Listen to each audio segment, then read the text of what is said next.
86 दिनों के बाद राजस्थान में कोरोना से एक भी मौत नहीं हुई है, ये बड़े राहत की बात है।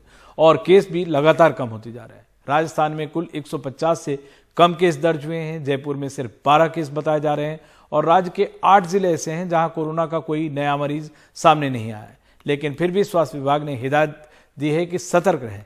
चिंता की बात सिर्फ ये है कि राजस्थान में डेल्टा प्लस वेरिएंट का एक केस दर्ज हुआ है, जो बीकानेर से बताया जा रहा है। देखते हैं हमारे सहयोगी हर्षा कुमारी सिंह की ये रिपोर्ट।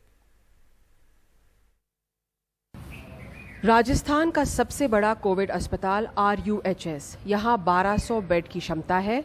यहाँ कोविड की दूसरी लहर के दौरान क्षमता बढ़ा के करीब 1800 मरीज भर्ती रहते थे।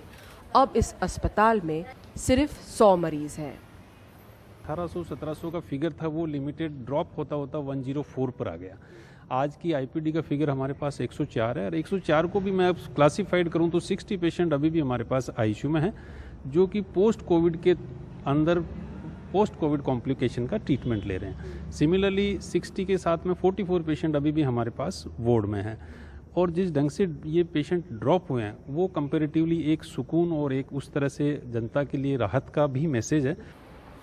एक समय जब कोविड चरम पे था तो 10,000 से ज्यादा केस हर दिन के आ रहे थे।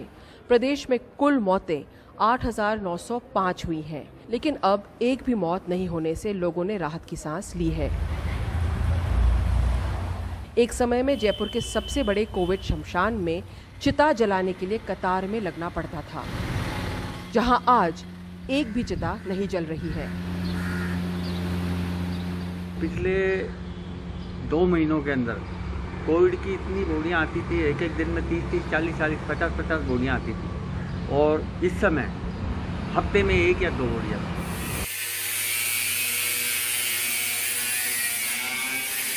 लेकिन ऑक्सीजन और बेड की किल्लत का जो सामना करना पड़ा, उसे देखते हुए सरकार अब कोविड की सुविधा बढ़ाने में लग गई है।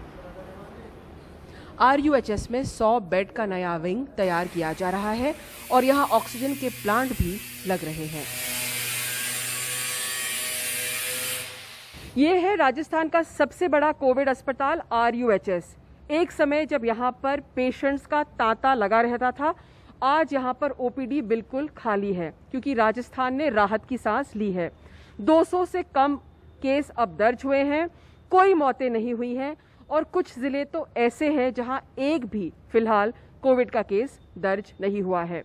लेकिन अगर यही स्थिति बनाए रखनी है तो कोविड प्रोटोकॉल की पालना करना जरूरी होगा। जयपुर से हर्षा कुमारी सिंह, NDTV इंडिया। कश्मीर की अर्थव्यवस्था बहुत चरमरा गई है। पिछले 3 सालों में इसे 50,000 करोड़ का नुकसान हुआ है और लाखों लोग बेरोजगार हो गए। ऐसे में अर्थव्यवस्था को पटरी पर लाने की कोशिशें हो रही। लॉकडाउन में रियायत की वजह से श्रीनगर में दुकानें खुली हैं, लेकिन व्यापार बहुत कम हो रहा है। ये तीसरा साल है जब कश्मीर में व्यापार पर बुरा असर हुआ है और हजारों लोग बेरोजगार हुए हैं। ये सब कुछ अगस्त 2019 में शुरू हुआ, जब सख्त कर्फ्यू महीनों तक रहा और दूरसंचार सेवाएं बंद थी। उसका असर अर्थव्यवस्था पर पड़ा।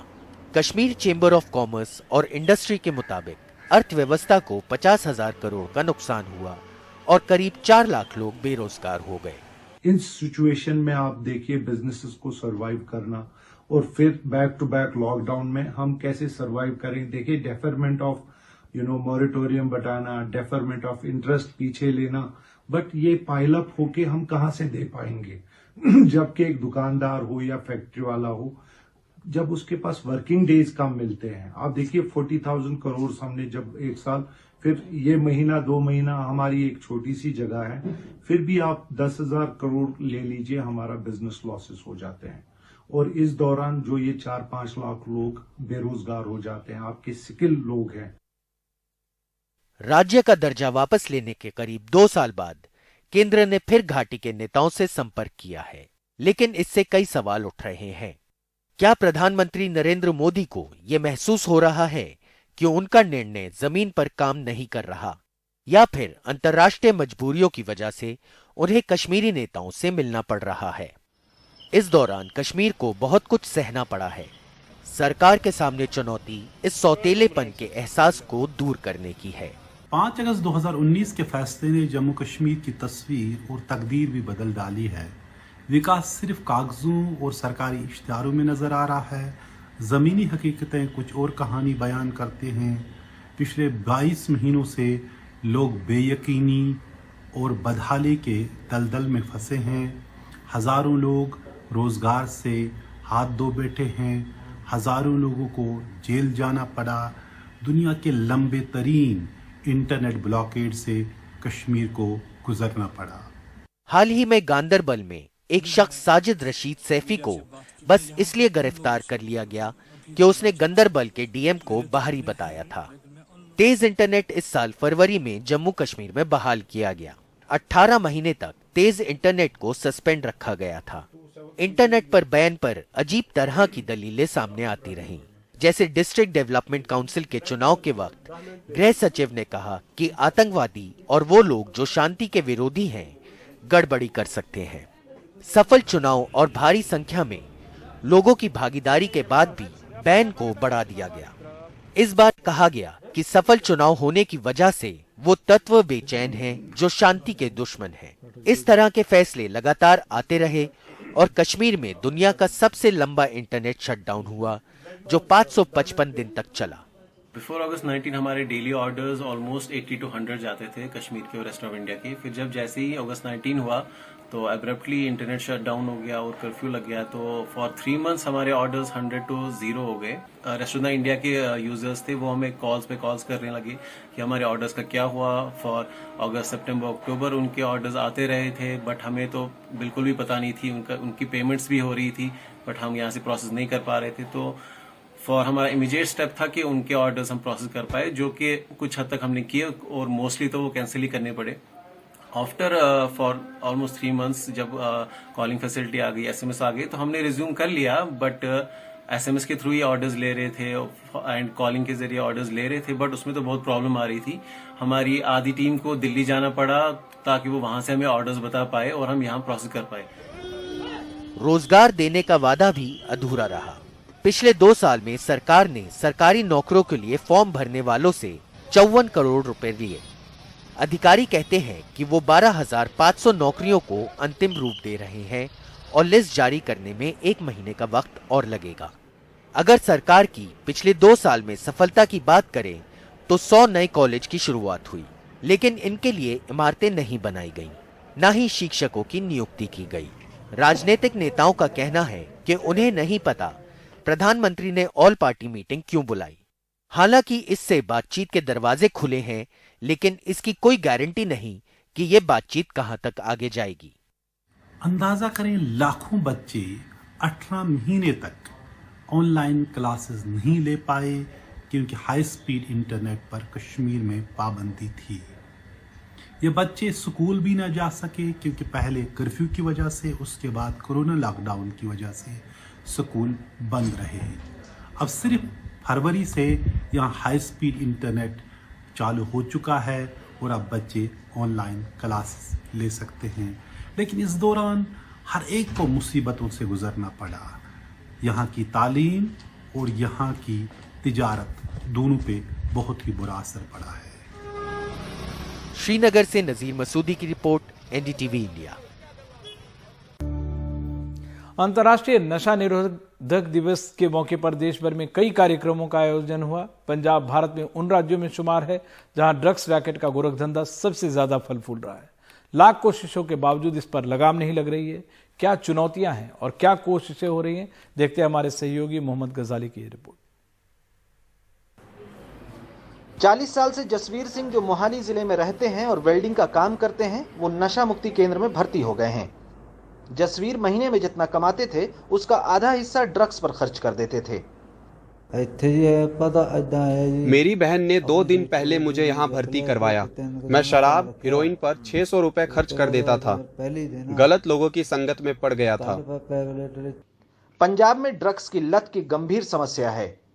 पंजाब में करीब 35 सरकारी नशा मुक्ति केंद्र, 155 निजी नशा मुक्ति केंद्र, 19 सरकारी ड्रग पुनर्वास केंद्र और करीब 202 सरकारी ओट केंद्र हैं। इलाज के लिए 6 लाख से ज्यादा मरीज पंजीकृत हैं। नशा मुक्ति सेवाएं पंजाब की 13 जेलों में भी दी जा रही हैं। सरकारी नशा मुक्ति केंद्र और ओट क्लिनिकों में दवाओं के साथ साथ सलाह भी दी जाती है। आके वो डॉक्टर को मिल सकते हैं फॉर ओपीडी, और अगर डॉक्टर को लगता है कि पेशेंट को एडमिशन की ज़रूरत है तो हम उसके फैमिली मेम्बर के साथ कंसल्ट करते हैं और उन्हें काउंसल करते हैं, गाइड करते हैं। ओपीडी में भी हमारे पास 2 ऑप्शंस होते हैं। एक तो होता है कि जो नॉर्मल मेडिसिन डॉक्टर प्रिस्क्राइब करते हैं 5 डेज 7 डेज़ के लिए, उसके लिए ले जाते हैं। एक होता है ओट सिस्टम, आउट पेशेंट ट्रीटमेंट है। उसमें क्या होता है, ये जो ब्यूप्रेनॉर्फिन है वो पेशेंट को दी जाती है, वो उन्हें डेली आके खानी होती है यहाँ पे। बचाव और आइंदा होने वाले किसी भी नुकसान को रोकने के लिए सरकार ने 2 कार्यक्रम ड्रग अब्यूज प्रिवेंशन ऑफिसर यानी डैपो और बडी प्रोग्राम चलाए हैं।